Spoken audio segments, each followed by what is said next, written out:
Josh Hennig here on 97.3 ESPN, and I'm very honored to have on the line right now. He played in the NFL for a long time. Domonique Foxworth, radio TV analyst and contributor for ESPN's The Undefeated, ESPN's online content platform on sports, race, and culture.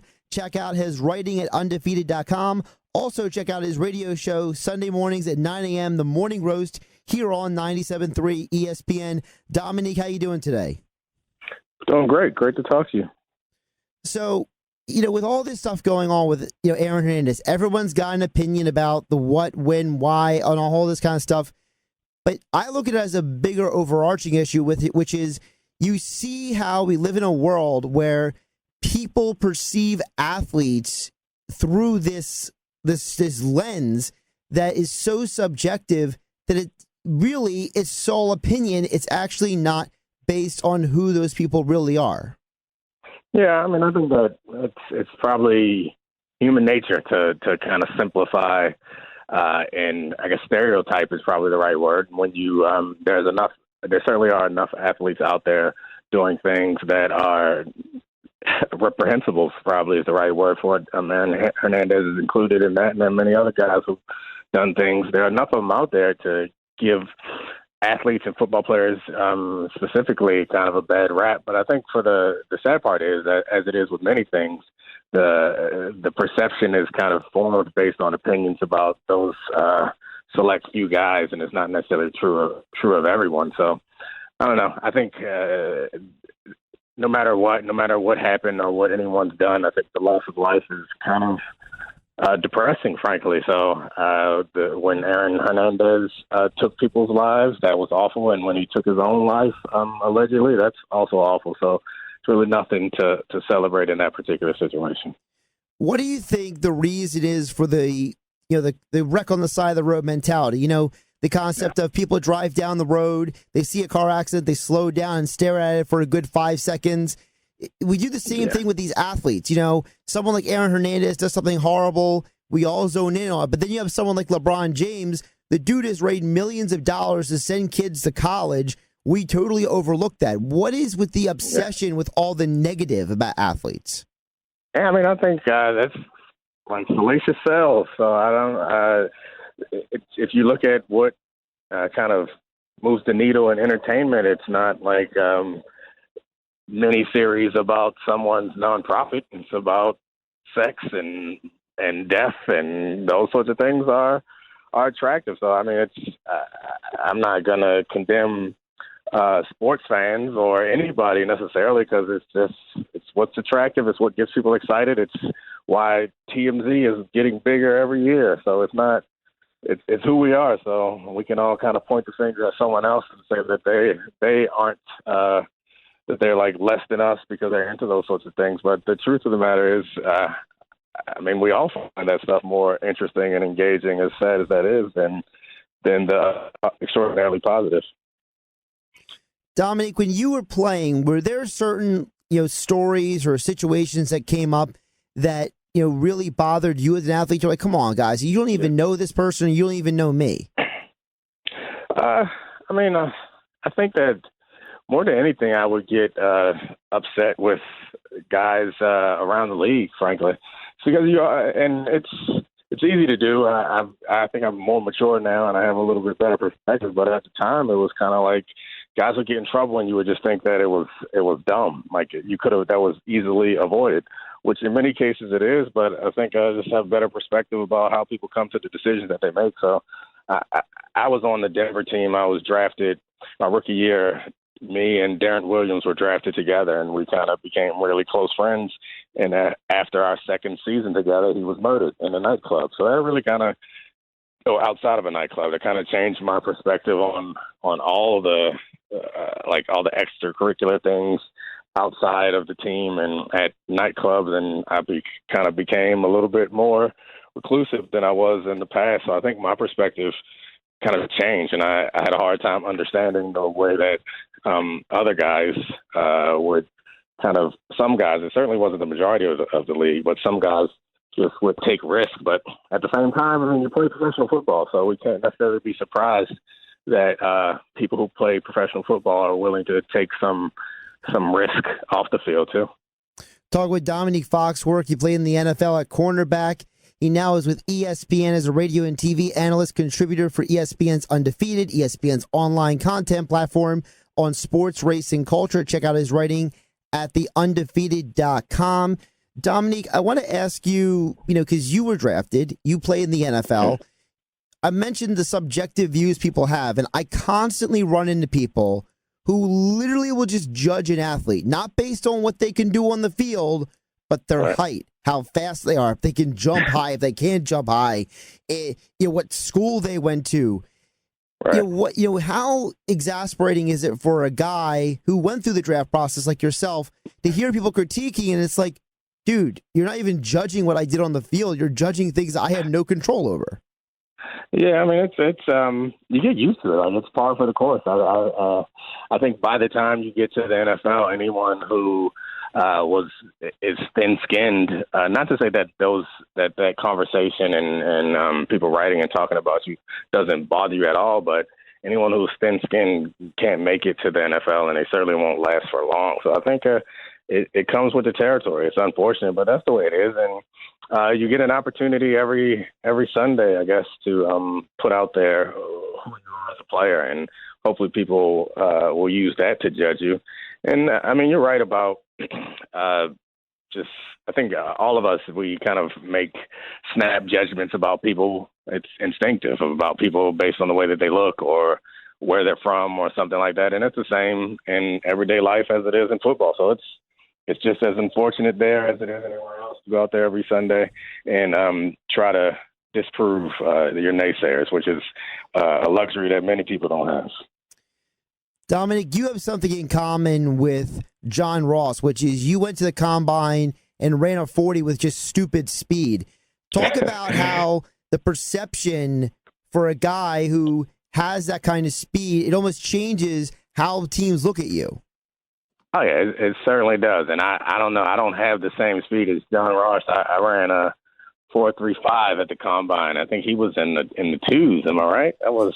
Yeah, he was 4.2. But I mean, 4.35, that's still silly fast. I mean, come on. Yeah. No, I mean, it is. It certainly is. But, yeah, I'm certainly not going to discredit my own speed. I can still run a little bit. I can't run like that. But I certainly can't run like John Ross. But it does change things. It's weird, too, because everyone around football will front office people and players will tell you how irrelevant the 40 time is and how irrelevant those workouts are, but they certainly do impact the way that you are talked about.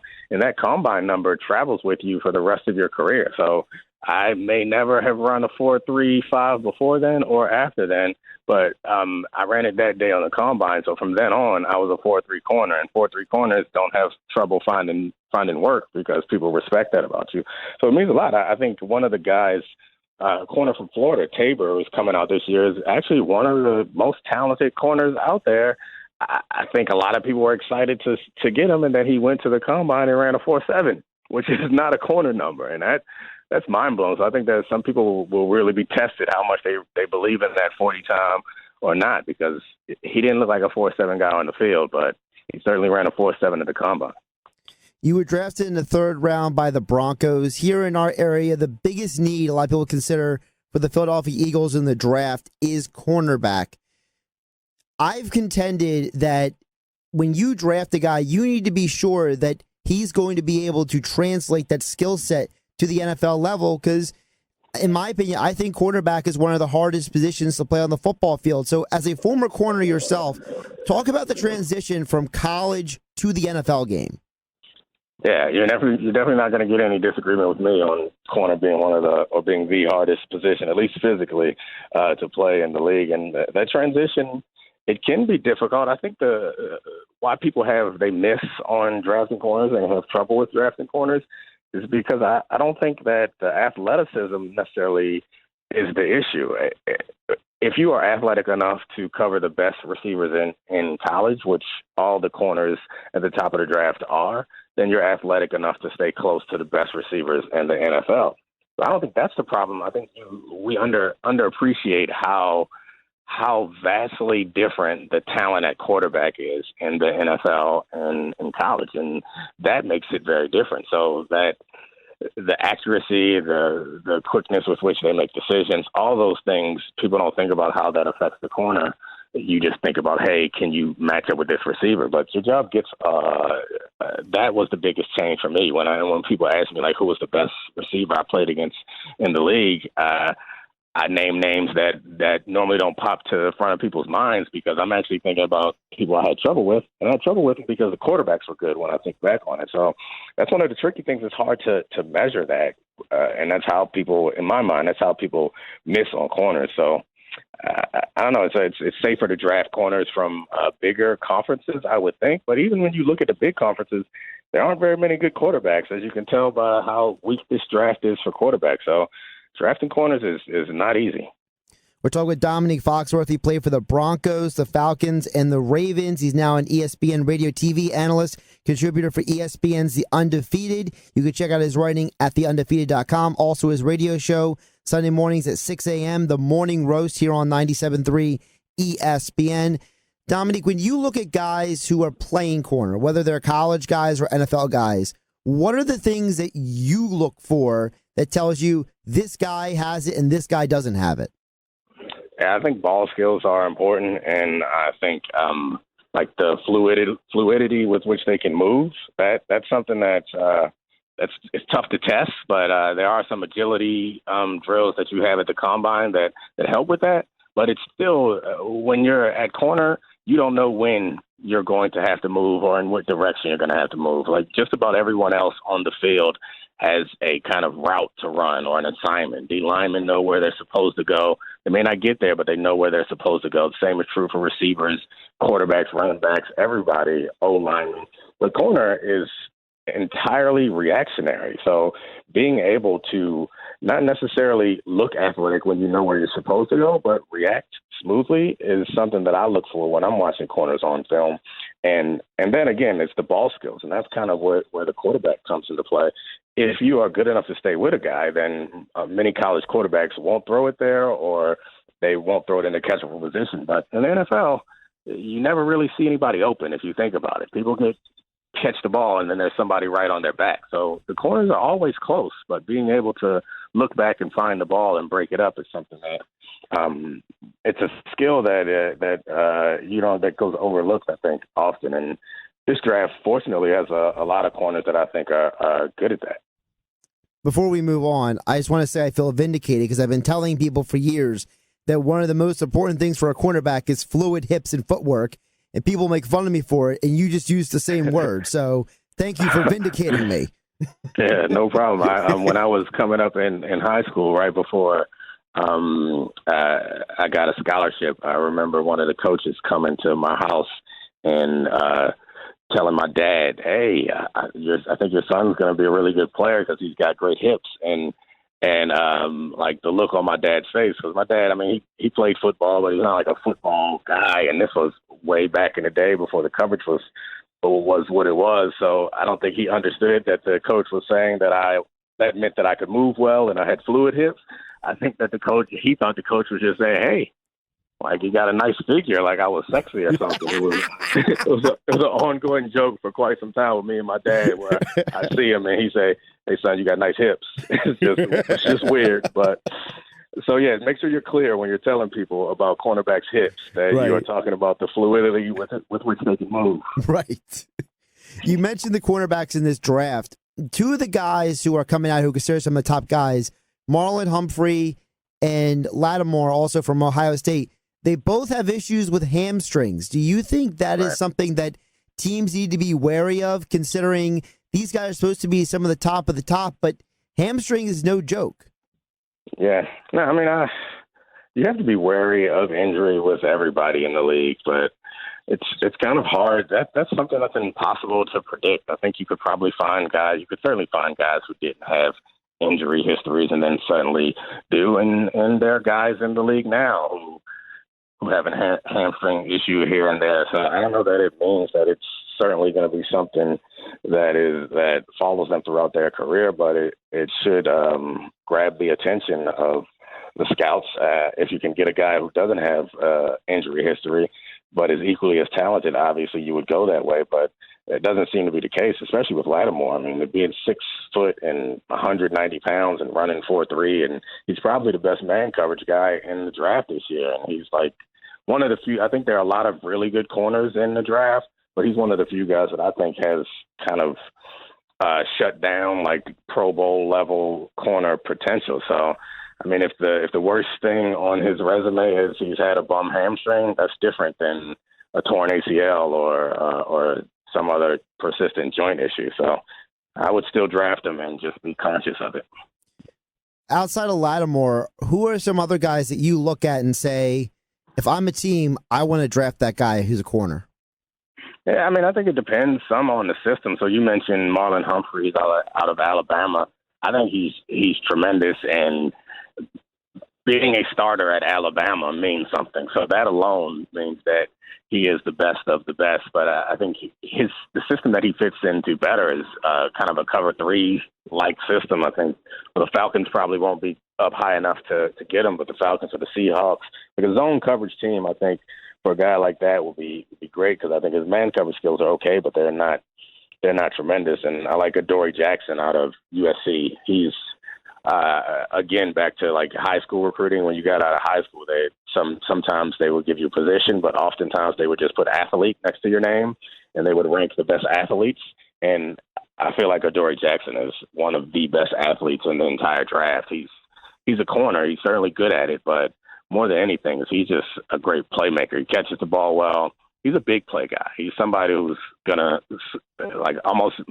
I can almost guarantee that he's going to score at least one touchdown somehow next year for a team. So that's exciting. And Jordan Lewis from Michigan, he's a bit undersized, but he's also somebody that I really like. And yeah, I could go down. Like I said, there's a lot of good players in this draft. I think Clemson has Cordray, I believe.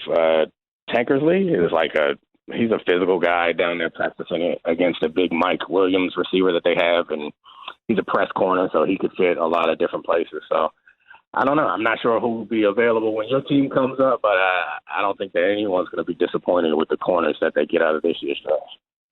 He's Domonique Foxworth. He played for 3 different teams in the NFL, the Broncos, the Falcons, and the Ravens. He's an ESPN radio and TV analyst and contributor to ESPN's The Undefeated. Check out his writing at theundefeated.com, and also his radio show, The Morning Roast, right here on 97.3 ESPN, Sunday mornings at 9 a.m. Before I let you go, I have to tell you a tiny story about when I first heard your radio show. So, I listened to you. I'm like, oh, cool. Dominique's finally got on the radio instead of just chiming in everybody's show. Okay, cool. I like Domonique. And then I hear Amina. I'm like, oh, she's really smart. This is pretty cool. Whoever she's married to is pretty lucky, obviously. And then I didn't know who Clinton was. I just thought he was the producer at first. Oh no, yeah, Clinton is the quarterback of this thing. He's not Joe Montana or anything. He's more of a game Johnson manager. We like to give him a hard time, but Clinton makes all of our lives so much easier, and he's fun to make fun of. But yeah, Mina and I have a great time doing that show with him. And thanks for listening. I didn't know anyone listened. Well, at least you can count me on there. But I gotcha. But then again, I listen to a lot, so that might not say much. But Domonique, appreciate you taking the time today. All right, man. Thank you very much. I look forward to doing it again.